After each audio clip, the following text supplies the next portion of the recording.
Hey, what's up, everyone? Welcome back to the Free to Grow CFO podcast, where we talk about all things scaling a D2C brand with a profit-focused mindset.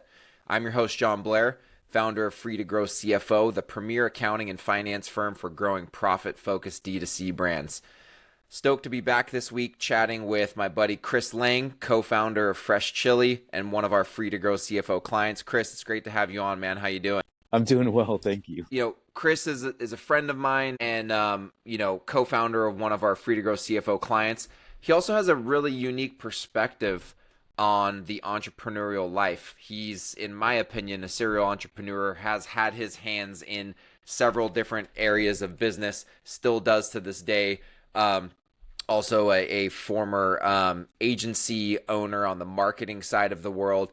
And so I'm just really excited to continue our weekly theme on chatting about how to scale a D2C brand and thinking about some of the different aspects of scaling that help scale with a profit first mentality. And so, Chris, to get started, I'd love to have you run the audience through kind of your background and entrepreneurial journey that has brought you up to this point. Yeah, definitely. I think, I was lost as kind of a individual, going through college. I went through six different universities, and I really struggled to kind of find what I was looking for. Even it wasn't until I was 30 until I started my first business, which was a creative agency.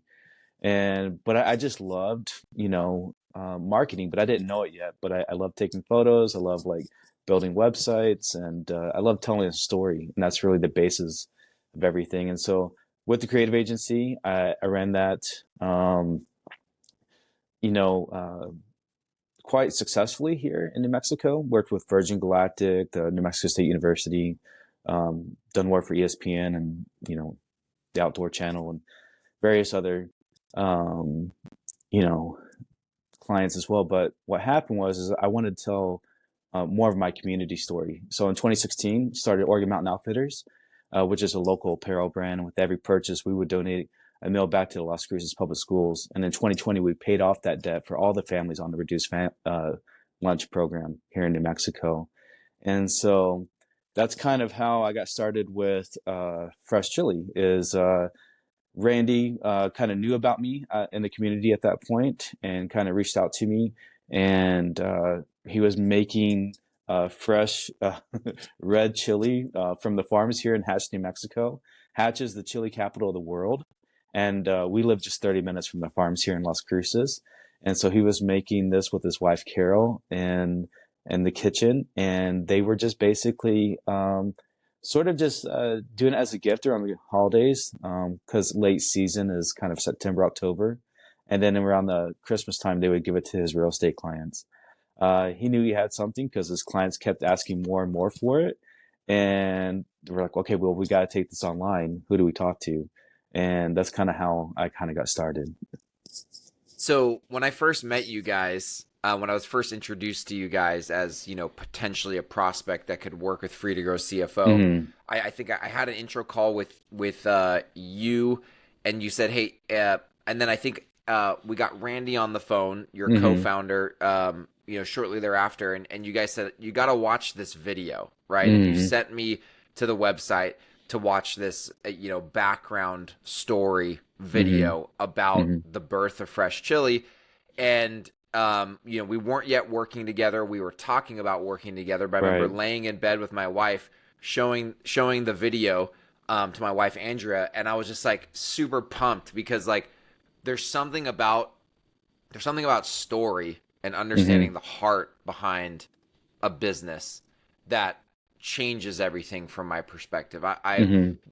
If you follow my content at all, I talk a lot about how business is more than money, right? Business and being a person is more than business, right? And in my humble opinion, I'm a Christian and follower of Jesus, and I believe that um, business is this beautiful thing that has been gifted to us by God that can make the world a better place in a Hmm. number of different ways and touch the lives of so many different stakeholders, right? I think oftentimes we think about the owners and the employees and their lives being improved, but customers, partners, suppliers, you name it. There's other people on the list I'm not naming. The reason I'm Right. saying all this is because I believe businesses that provide a durable businesses that withstand the test of time, and ultimately part of durability is profitability, right? I Mm-hmm. don't believe you can really have a long-standing profitable business without having a solid story and a solid purpose behind why that business exists. Mm-hmm. You in your content write a lot about story, and like you said, you have a background in story. You had a creative agency. Just walk me through a bit about like what story means to you and why you think that's so important to an e-commerce brand and their Mm-hmm. marketing mix. Mm-hmm. Yeah, I'll take it a step further too. I believe also, with kind of this rise of AI that, we're going to be in a creator economy, Mm, right? So, just beyond the DTC, we all are searching for that purpose and that need to tell our story. And so, but yeah, it's just, story's been something that's very important because again, I was someone who grew up in extreme poverty. Um, on Cherokee land in Oklahoma, and had to learn to read and write and speak Cherokee as a child.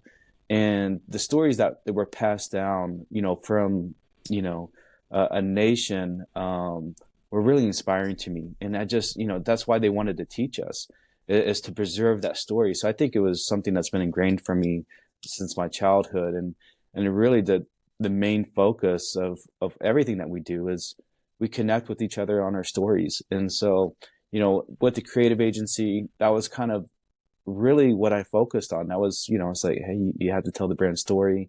With Oregon Mountain, it was about the story of our community. And then with Fresh Chile, it really was about Randy, Carol, and Jenna and their families. His dad's, we got Papa Salsa. It was a recipe that they would make at home every Sunday after church. It was, that's where Papa Salsa came from. It was, and they would just bring people to, they would invite people over to church. And I had actually been to one of those mills, probably 5 or so years before Randy and I started, because his son-in-law was so like, cool. hey, just come over to our house after church. You don't have to bring anything. And here's Randy, and here's his dad. Like this was just, it was inspiring to kind of be a part of that. And also, when you live in New Mexico, I mean, in the Southwest, hash chili is the flavor of the Southwest. And so it was an opportunity to kind of really take a deeper dive, more so than just kind of the client level, and really immerse ourselves in the story and continue the story. Because what's happened is a lot of players in this industry are traditional retail focused, and we really are kind of the premier DTC brand online for this product. And so, and again, I mean, that's how you connect with people. That's how you build your cooking group up to over 30,000 members. That's how you get subscribers and members. It's because people are connecting with them, but we do it in a way that is very conversational. So Randy does a lot of live videos. I mean, he might be filming in his socks and boxers for breakfast, and like people just love it because it's so real, authentic. And then him and I go out to the farm, and we talk with the farmer one on one. Hey, this is where your food's coming from. This is what the conditions are like. This is why your pre-orders haven't shipped yet. And so people really like that authenticity. I love that.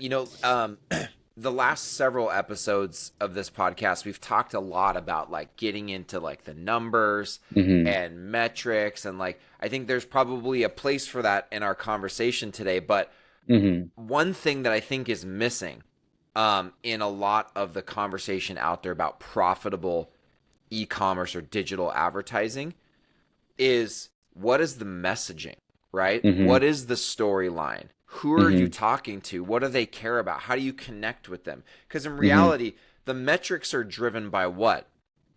The underlying fundamentals that are Mm-hmm. deeper than the metrics are just measuring an outcome. But Mm-hmm. where does it all start?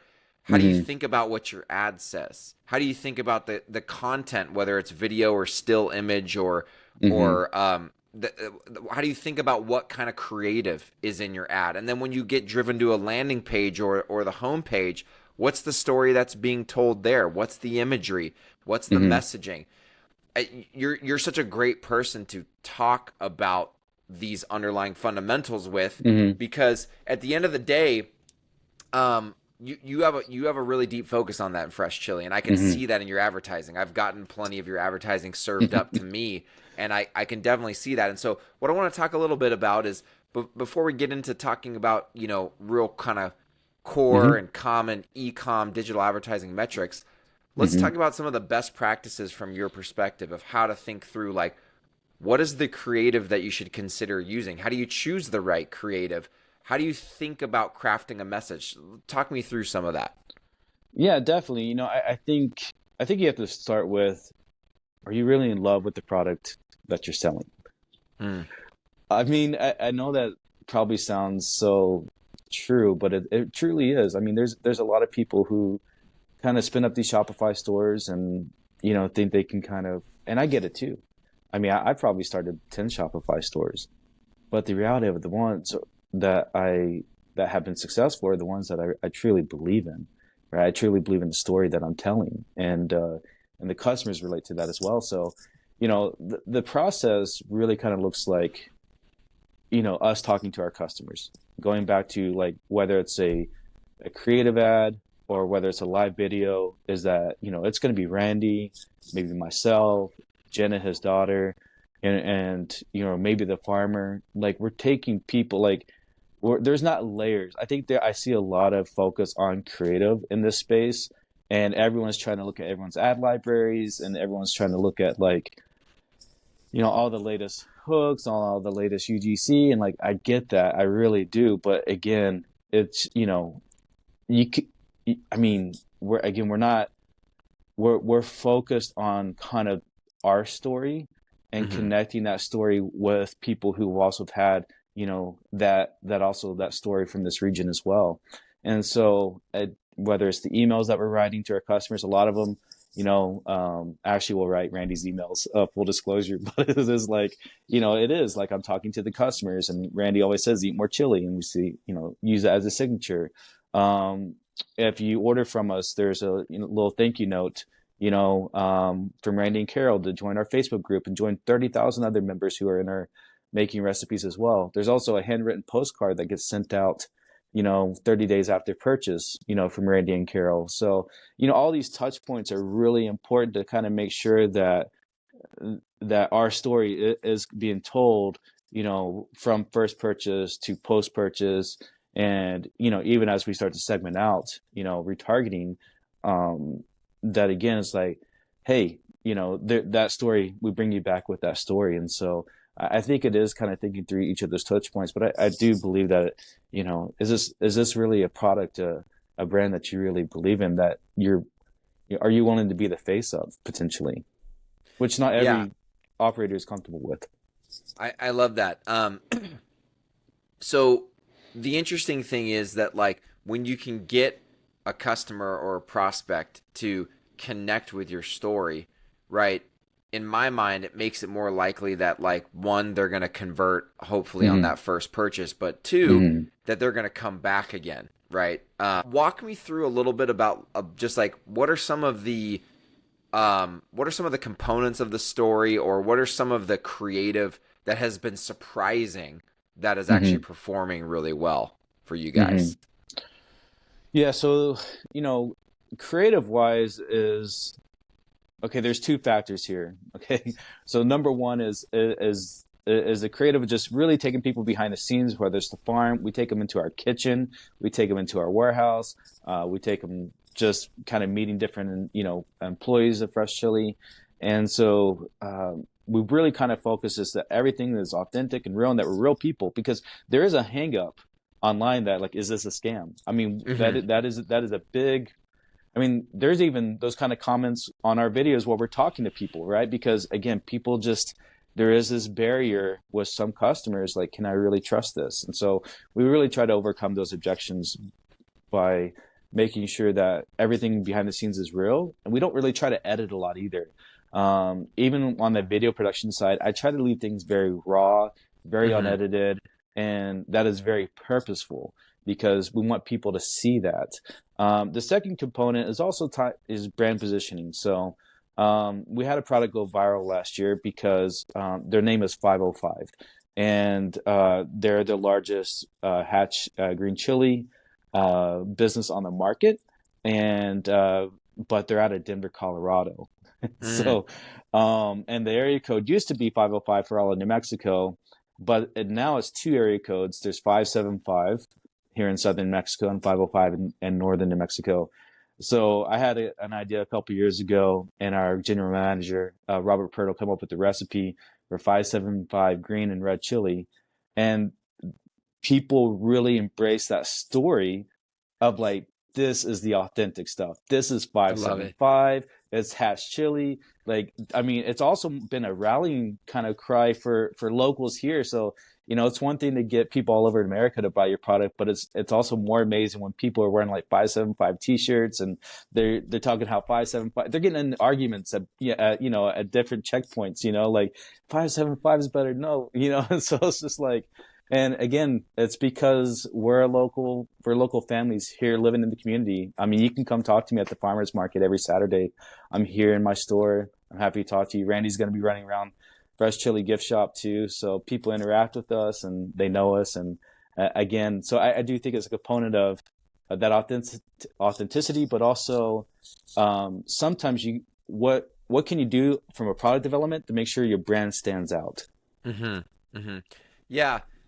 Man, when you have raving fans that are fighting for your brand, there's probably not much of a better feeling for sure. Right, right. And I mean, look, it's a crowded marketplace out there, right? Mm-hmm. Like the one of the big challenges I always say for D2C is that there's a low barrier to entry. So like on Mm-hmm. one hand, that's an advantage because like you said, you could start like 10 Shopify stores. But Mm-hmm. the disadvantage is your next door neighbor could start 10 Shopify stores. And if they Right. wanted, they could start 10 Shopify stores that are direct competitors to Mm-hmm. all of your 10 Shopify stores. So the low barrier to entry makes it easier to get started, but it means more competition. Now, think about ad channels. Think about Meta, Mm-hmm. Google, any YouTube. Those also have a low barrier to entry as well. Anyone can get an account set up and start advertising. Right. So, what role you already went through an example with some of your positioning from a product development and a product name standpoint with the 575 and the 505, but what other roles do you see crafting like a compelling brand story play into differentiating your brand in a crowded, a low barrier to entry like D2C space? Yeah, I have a good example. We just had our website, redesigned by audit, and we're still in that implementation phase. But one thing, and they gave us a lot of valuable information as far as like the product display pages, really overcoming those objections, Mm-hmm. with the different. So you got the product photo, and then we have money back guarantee.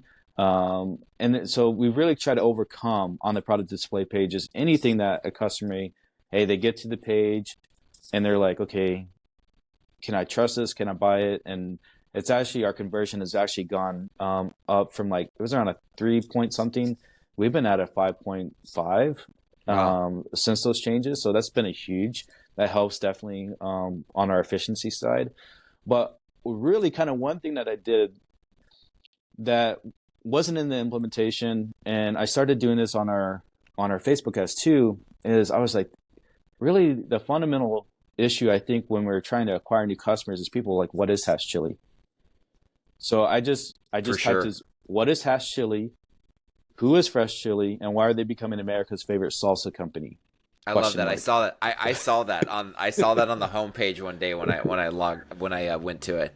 Yeah, I mean, I don't think any like CRO expert would tell you to do this, but I mean, since I did that with optimizing the product display pages, I mean, conversion has been better because now people are going to our website and there's this big bold statement at the top of the homepage above like the banner, which Yeah. is not what you see on Shopify stores. And it's just like it's overcoming like, and there's a video instead of a banner Hmm. photo. There's a video that tells a story, and it's about a 13-minute long video, but it converts and it works because people are very interested. I think today, in today's world, people just want something that's true. They want something to believe in. I think we're all looking for that. And I believe, just really sometimes we try to be this, going back to like, kind of the creator video, ad, it's just, we try to overthink it instead of just being true to who we are. Mm. And that's what we try to focus on day in and day out. Is like, no, we're just going to keep pushing on and telling the story of who we are and what we're going through and what struggles we have and what, successes we have. And people seem to really enjoy that.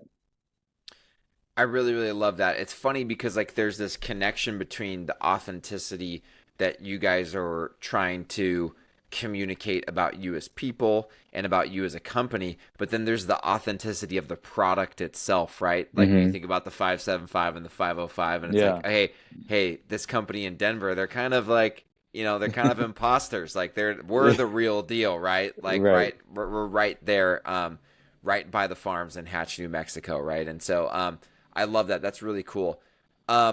So, what I would say one thing that I struggle with at times as a creator, Mm-hmm. as a content creator, and I Mm-hmm. think this runs parallel to challenges that ecom brands have with their creative, is like running dry on like new potential creative that you can use, right? Like, Mm-hmm. what are some things with your background running a creative agency and then obviously running the creative at Fresh Chile? Like, I don't want to say hacks necessarily, like hacks or tips, or like when you feel like you're running dry, or some of your clients in the Right. past have started running dry, like what are some of the exercises, tips, hacks for Mm-hmm. like coming up with some new potential, creative and content that can be used in the advertising mix? Yeah. I mean, it comes down to planning, everything that, you know, we do takes a level of planning. So again, on the brand side, kind of do, at least a 30-day out, Mm-hmm. and kind of share that with the team, share that with customer service, share that with our, the rest of the team, so they kind of know what's going on. And, when it comes on the personal side, or just working with other clients, is, kind of that Sunday evening, Monday morning, here's Monday, through Saturday content, and just kind of, what's your differentiators, right? What makes you different? And so, Mm. from a brand, I'll say this, from like a client side, on the agency side, I look at, kind of the SEER method. It's just basically, S is for strategy, E is for engagement, A is for acquisition, R is for retention. So kind of that SEER method in just kind of every day, like, Monday could be, strategy. And then, Tuesday's engagement, Wednesday's acquisition. And so you kind of just, whatever, everyone has their own parameter. Some people like the, product promotion people type of, whatever Mm-hmm. method that you like to do, right? It's sort of like making sure that you can create a content calendar, kind of a Monday through Saturday type of, progress there. But, for the brand, I know what we're doing for the year. And then I Mm-hmm. kind of like to share that 30 days out with our team, because if I share them what we're doing for the year, it's overwhelming to them. For We're sure. coming out with how many products? Yeah. Yeah. Like, it can be overwhelming. So I have to manage expectations there. But if I do it 30 days out, then people are like, okay, cool. And that's a good cadence, I feel like, internally for us. And the two, I mean, and for us on a CPG side, we have like farming seasons, right? So, Mm-hmm. I mean, yeah, planting, yeah, and you have harvesting, and so apparel, we revolve around collections, the spring and the fall collections, so again, everyone kind of knows their seasons and their business and what that looks like, so kind of planning accordingly. But there is, I would say though, just on the last bit of this, is like, you kind of have to walk away from your computer sometimes. I think For like sure. just grabbing a pen and paper, find a quiet place, wherever you can do, just get no distraction, and just write it all down first. That really helps you, because you'll start doom scrolling on Twitter if you try to plan it out in front of your computer. Dude, that's so funny. And like more and more that I'm finding is in my own content creation for Free to Grow CFO and for my own personal brand, I'm actually starting to get to the point. I don't know if I'm becoming like a crazy writer. And by the way, like Mm-hmm. I'm no big name influencer or anything Mm-hmm. like that. Mm-hmm. But uh I'm finding that I come up with my best ideas not even with pen and paper in my hand. Like I have to walk outside and Hmm. then but have either a note in my somewhere where I can write it down really quickly in my phone, or I have even started doing these morning walks. There's an airport, a little private airport, a 10-minute walk from my house, and like walking up, Hmm. sitting on the bench, but having my little notebook with me. And like Yeah. for some reason, when I'm out in nature and I Hmm. have like a longer range visual perspective where I'm not looking at what's right in front of me, but I'm looking at what's around me, which when I'm in a Right. room, even if I'm not in front of my computer, I'm like so zeroed in on what's around me, right? Then I Right. come up with my best ideas. Obviously, I can't write while I'm walking, but I'm like, oh, the topics like just start firing off in my brain, you know? Hmm. Um, it's a weird thing. Like, I'm also a musician, so I've been writing music for 25 years. So, like, I know something about being like kind of a, in my own terms, like kind of like a crazy creator. And like, you Right. never know when the idea is going to come to you. And it always comes in Hmm. like very, it always comes in an environment or at a time when you least expect it, right? Right. Um, but all that to say that like there is something to the creative work, right, Hmm. in advertising and marketing. It's Hmm. not done in the same setting or the same mindset as Hmm. like when you're working on other areas of your business, right? Right. It isn't. It's not the same as when you're sitting down in a spreadsheet and crunching metrics. It is definitely a different mindset. Um, Right.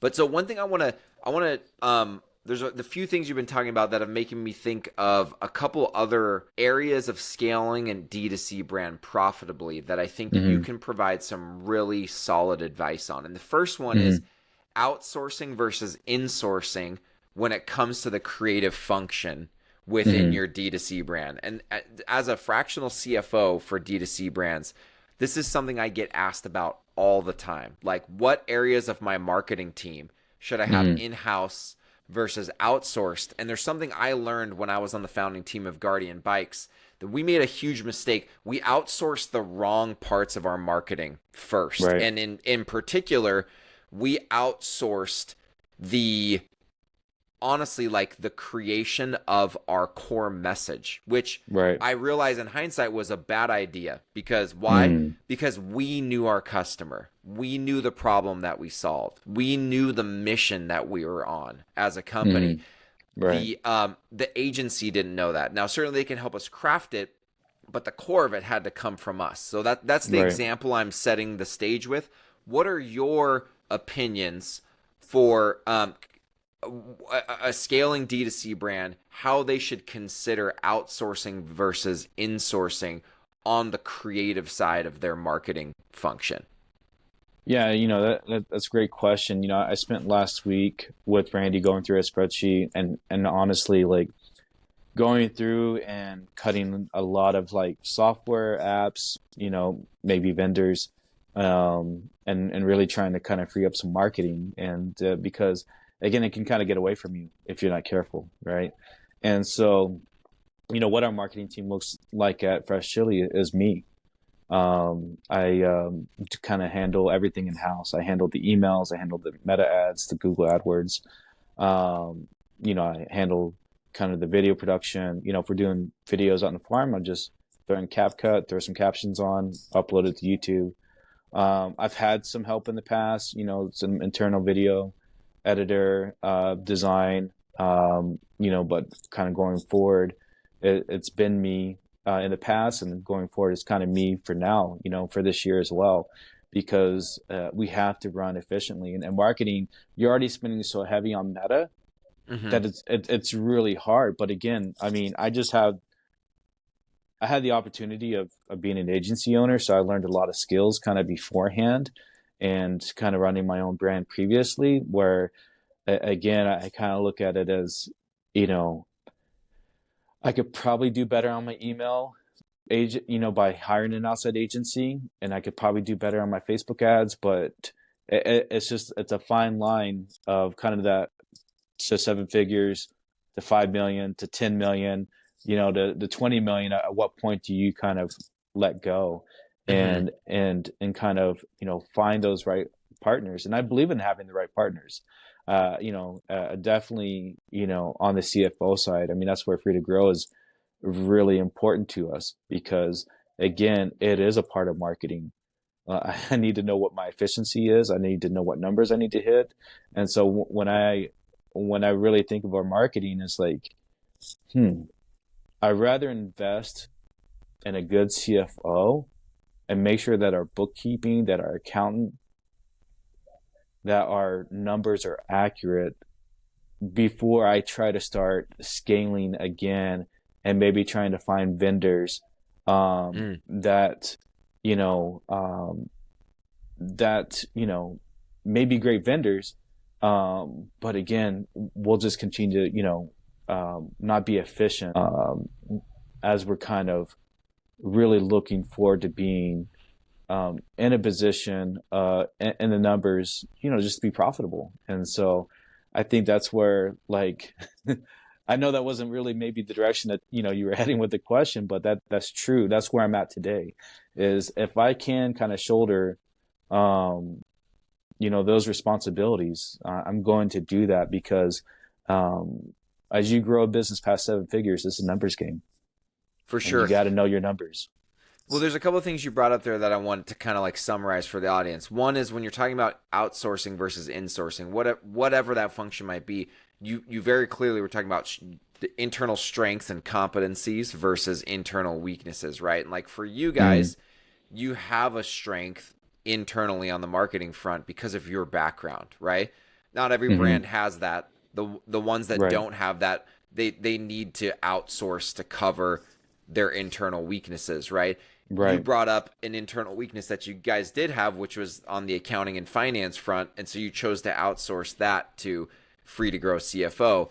And so, like, just in terms of like advice for listeners, when you're thinking about outsourcing and insourcing a certain function or task or project, one of the many considerations is what are you strong at internally versus hmm what you're weak at internally, and do you need to bring in some outsource help from the outside to help cover a weakness.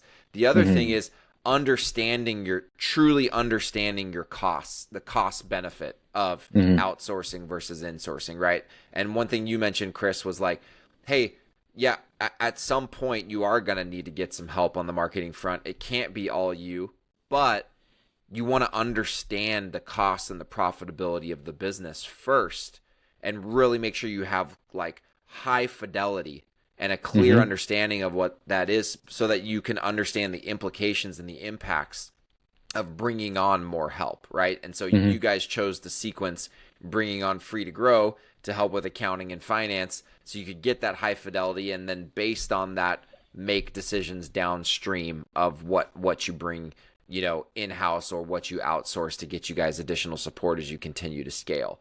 I want to ask you specifically from your days of the creative agency, if we've got someone listening to the show today who's like, hey, I'm considering a creative agency or maybe the creative function within my performance marketing agency, but it's going to cost me a few $1,000s a month, and I want to make sure I get the most out of them. What are suggestions you have for what a brand comes to a creative agency and already has prepared to get the most out of the relationship with outsourcing creative? Yes, I think people do have to work with agencies because a lot of people don't know how to tell their story and, or kind of like really explain their product. And they really need, very talented people to kind of help them, with that process. And so I would say, you know, kind of two things. One, if you're working with them, make sure that you get your story told. There's nothing like a spotlight video. You will not regret have a spotlight video about your business, who you are, what you do, how it started. I think that's sort of the number one asset whenever you work with an agency is just like, hey, let's get this video filmed. Let's really tell our story. And then secondly is like you do need to kind of chop it up, and we do this all the time, 15 to 30 seconds. You need to have some sizzle, you got to have some highlights, you got to like really show how your product works and in a very, you fun, succinct way. And there's a time and place for that, Mm-hmm. just like we were saying earlier. I mean, but make sure your story's first and then you will need those other assets for your creative. When you were running a creative agency, what were some of the biggest roadblocks when you're working with a client and you're like, Hmm. man, I know I can help them, but I'm getting blocked because I'm not getting something that I need, right? Because obviously Yeah. it's a collaboration. The agency, I think one of the biggest issues I see, let's just say marketing agencies in general, and that could be any type of marketing agency. The biggest issue that I see with earlier stage brands is thinking that an agency will be a silver bullet. You can bring them in and they will fix marketing for you. And in Hmm. reality, yeah, they should help guide you on certain things, right? And they should be experts at executing and hopefully experts at some aspect of the strategy. But you have to collaborate with them. It's your company, right? It's your product. It's your ideal customer. What are some of the big things that used to get blocked on because there Hmm. just wasn't the right kind of collaboration or information that was coming from the brand? Yeah, definitely, definitely. Um, I think there's some core issues always when you're working with clients is they don't really listen sometimes. I mean, you're coming to them for kind of like this outside perspective, and it's like, Mm-hmm. you know, they just kind of have an idea of what they want instead of what they need. And, I think that's something for brand owners is like, these people are very talented. They work with some of these brands for a reason. They've had success. You've obviously looked at their portfolio. You need to listen to them. I think that it's kind of step one. I think step two is understanding that good creative costs money. Mm-hmm. Budgeting wise, like we all want to be efficient, but at the end of the day, you kind of get what you pay for and or what your budget allows for. So kind of make sure you have the budget allocated in a way that you're going to get good results. And so those are kind of the two, you know, biggest obstacles that, we had, while running an agency. And, I have examples, over and over of, the client wanted to go this way, we wanted to go this way. And finally, when we went that way, it had a lot of success, but again, it's because as marketers, this is what we think about. Like, this is Mm-hmm. what we study. This is what we live for. Like, For this is sure. why people are on Foreplay or inside ad libraries or, you know, going to grocery stores and just walking the aisles and looking at, labels. We just live for it. We think about this deeply. It's not something where it's like, oh, you don't know. Like, you're just, For no, sure. we really tried to, understand and study the market and I think for me that's making that jump to a Shopify brand owner. So I had a lot of conviction and what I Mm-hmm. thought would work and what wouldn't work, and you know, and that's kind of why I'm in the position I'm in today is because I was able to double down on those convictions. I love that. I love that. So there's a couple of things that I've seen come up fairly frequently with free to grow CFO prospects and clients that I've talked to, which is like this challenge, this trade off. Again, it's an outsourcing versus insourcing decision of Mm-hmm. doing your own production and fulfillment Mm-hmm. versus outsourcing it. Fresh Chile does their own production and fulfillment in house. Mm-hmm. Um, Walk me through some of the things that come to mind when I ask, like, what are the advantages and the drawbacks to Mm-hmm. production and fulfillment being owned in house for you guys? Yeah, the reason why we got into film fulfillment is because the company was starting to grow, and the co-packer couldn't keep up with us, and would have to fire us or fire other clients. And so we had to make that decision to, find a facility and really kind of build out a kitchen, Mm-hmm. a bottling line, a shipping department, warehousing racks, and we did that, and it was a way for us to really control the quality. And I don't know if that necessarily would be the case for every brand. For sure. In apparel, there's two, three brands of t-shirts that you buy, and that's really it. Like, there's no competitive advantage uh, from a quality standpoint for like 90% of t-shirt sales, right? Mm-hmm. And Mm-hmm. so Um, but that's where it's like we knew that we had to have the quality. The way that we wanted to create a better product on the market meant that we had to do our own manufacturing. I mean, we go from farm, we roast it, we'll chop it, and then we cook it and we bottle it, all within 24 to 48 hours. And so that's where the name Fresh Chile comes from. Is a very fresh, all natural product that's 100% certified by Hass Chile farmers. And so that was important for us. Now, what's great about that is that we are more nimble. We can come Mm-hmm. up with product development faster. We can drop new products. We can keep it exciting. We get a order from Albertsons or Central Market. We can kind of cook on demand. So there are like a lot of benefits of that. And then also the shipping is like we kind of understand quality control there. It took a lot of like trial and error figuring out shipping and pulp. I mean, this is glass jars with food product in it, so Mm-hmm. breakage and very expensive lessons to learn that again we were kind of learning on our own. So um, it is a very expensive endeavor. I wouldn't say that it's necessarily for everyone. Mm-hmm. There is an issue where we do control our own destiny, and that's a good thing because we can kind of control our costs better. But again, it does make sense for some brands to work with the manufacturer, to work with the 3PL, and they're basically like marketing agencies, right? Like they're, Yeah. those brand owners are, there's 3 to 4 of them, whereas our overhead is a lot higher.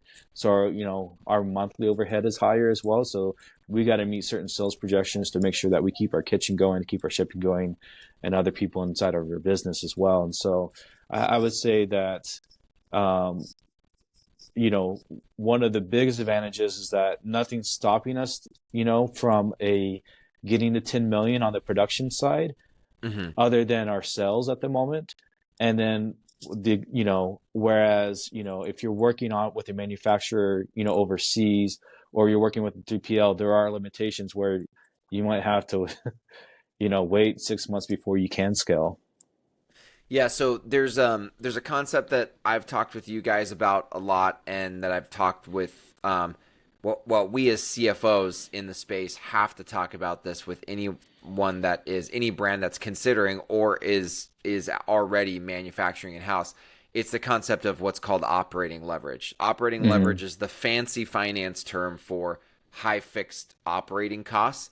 And so Mm-hmm. when you're producing your own product and fulfilling your own product, because those operations are insourced, you have higher operating leverage, or in simple terms, higher fixed monthly operating costs than a brand that outsources that to a 3PL and contract manufacturer. Now, the Mm-hmm. downside or the drawback is, as Chris mentioned, you have to hit a higher revenue number to break even. But the advantage is once you pass your break even point, if there's capacity left in your operations, you start dropping a lot more profit of every dollar beyond your break even point straight to the bottom line. Whereas a brand who has converted their fulfillment and their manufacturing to a variable cost, a per unit cost for finished goods and for each unit shipped, as they pass their break even point, they're still dropping the same number of dollars per order to the bottom Mm-hmm. line. So again, the disadvantage or the drawback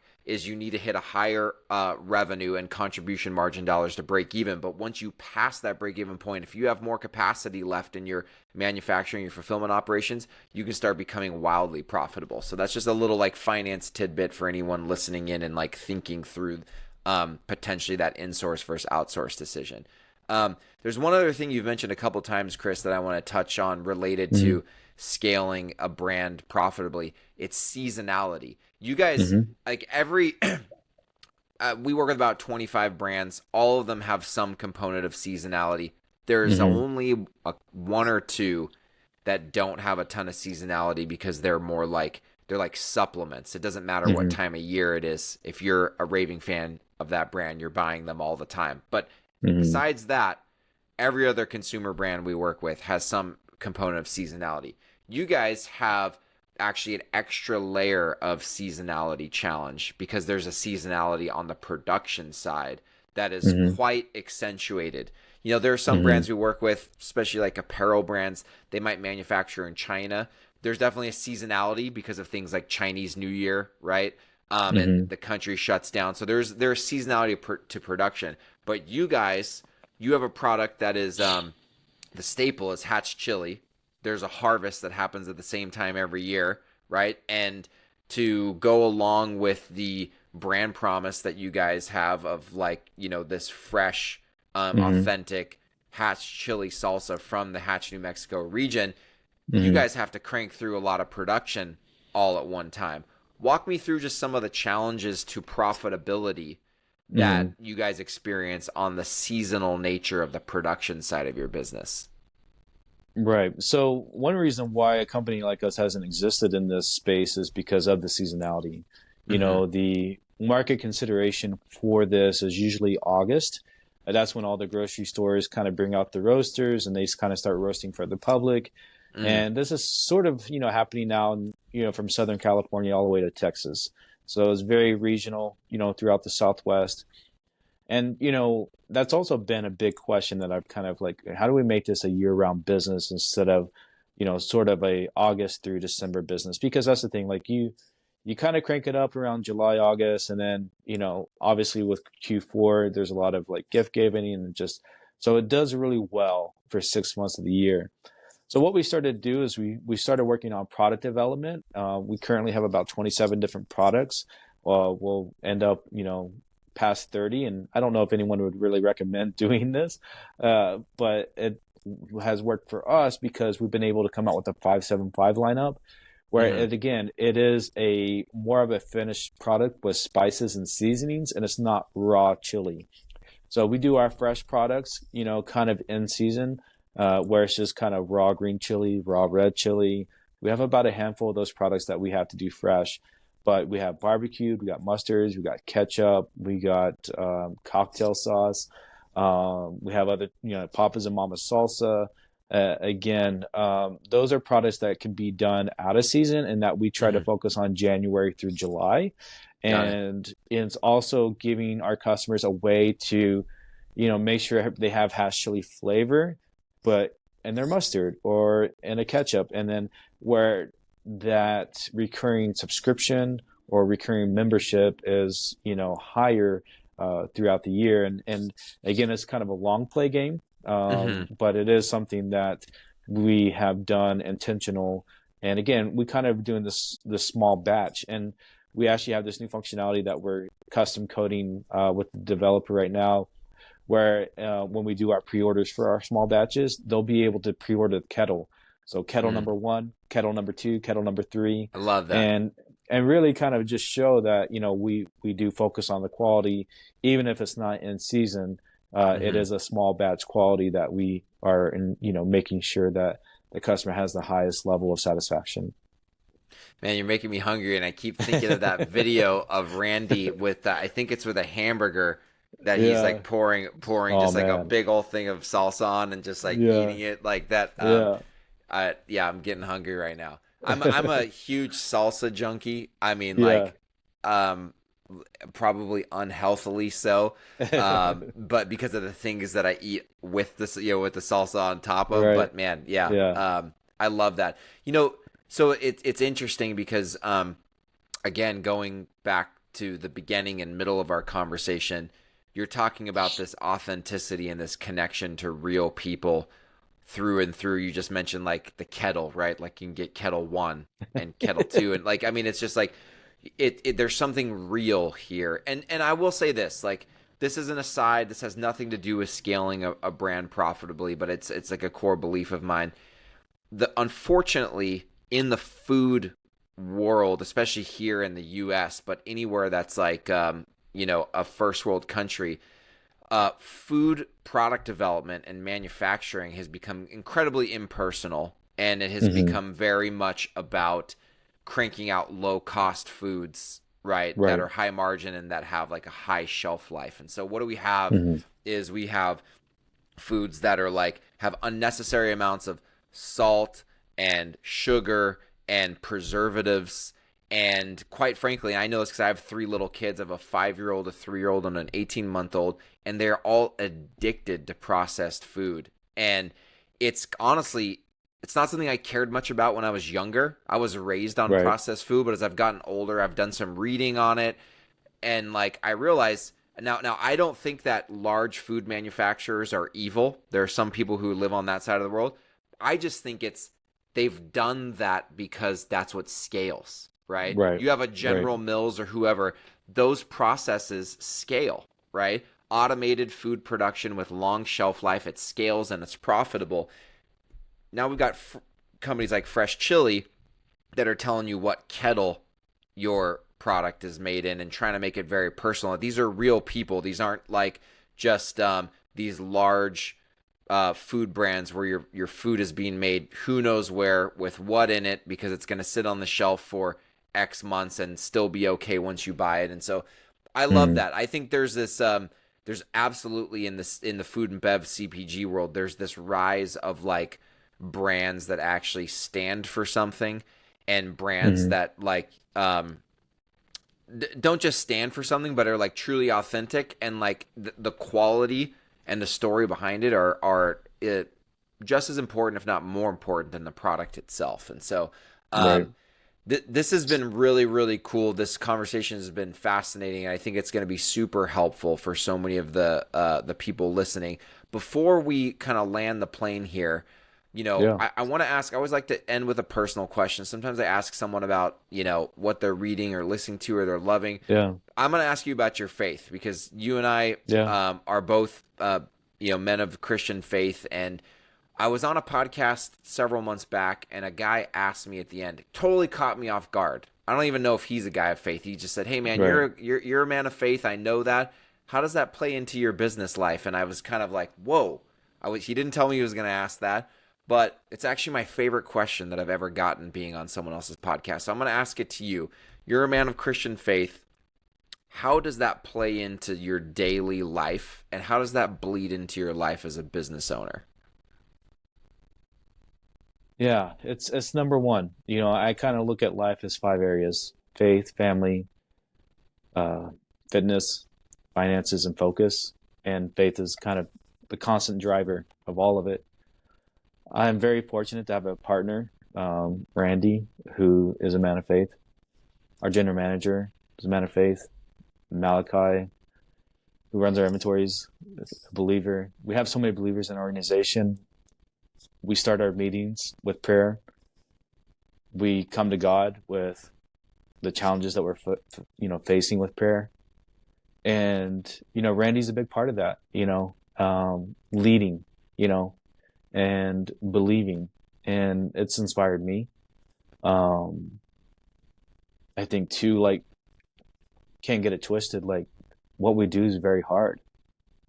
Like, we carry a lot on our shoulders, and I think kind of the biggest test that I'm constantly having to face is trusting in God, and trusting that it's that we're gonna make it to season, we're gonna make it to next season, that we're finding the right people to kind of help us understand how to run our business. It could be as simple that we get enough water, For sure. for the season. That we had a record level of heat last year, which kind of shortened our season, and we had to cancel some pre-orders because of it. And so, you know, faith is who we are, and we don't try to hide it. I'll share a story with you. Several years ago, we had a big company look to acquire us.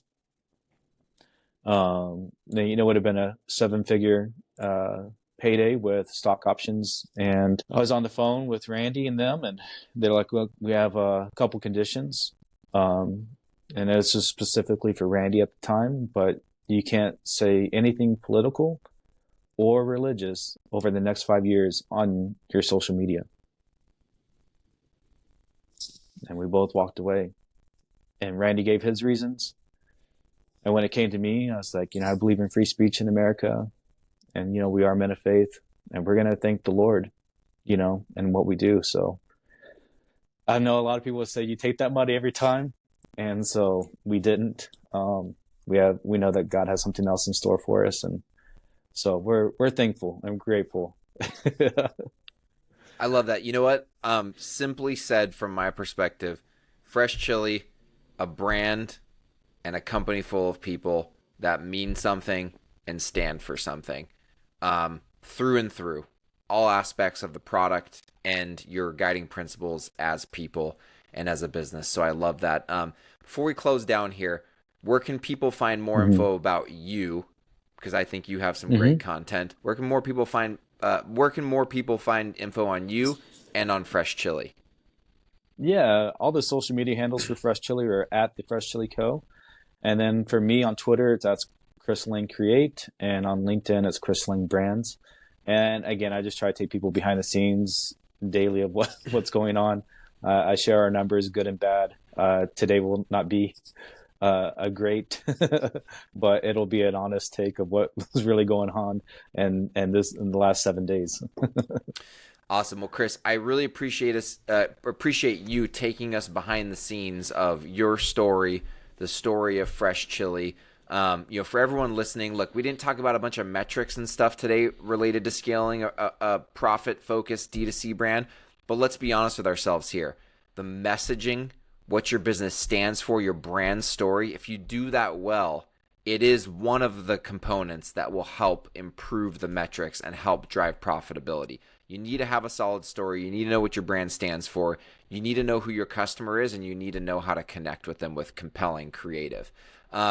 So that's all for this week. I hope this was helpful. If you want more helpful tips on scaling a D2C brand, follow me, Jon Blair, on LinkedIn. And if you're interested in learning more about how Free to Grow can help your brand scale alongside healthy profit, cash flow, and confident decision making, check us out at freetogrowcfo.com. Until next time, scale on.